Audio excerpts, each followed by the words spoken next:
Calgary police are trying to identify this man. He died in May of 2009 and was buried under a false name. He gave hospital officials the wrong name, address, birth date, and even health care number. Earlier this year, during a routine traffic stop, police pulled over a driver who gave the same name the dead man used when he entered hospital.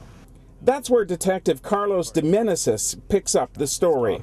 Which time the subject of the traffic stop was asked to produce their identification. When they did and the officer ran computer checks, that subject came back as deceased.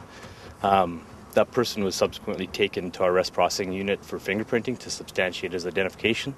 He had fingerprints on file that those prints were compared to, and the person who produced the identification was indeed corroborated to be alive, which left us with the question was, why was he ever marked as deceased?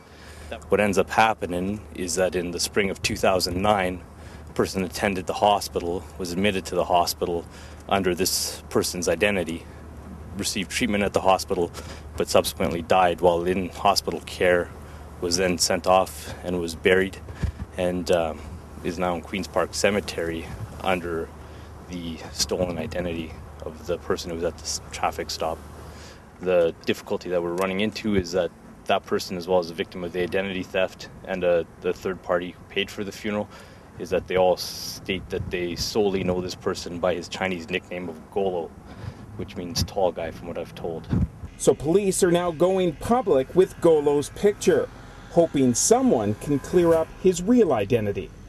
So somewhere here in the Queen's Park Cemetery, there's a headstone with a man's name on it, and that man isn't dead. Police are hoping that the plea to the public will help them identify the man buried beneath that headstone. If not, they may be forced to exhume the body and try other medical means of identifying him. Rick Donkers, CalgaryHerald.com.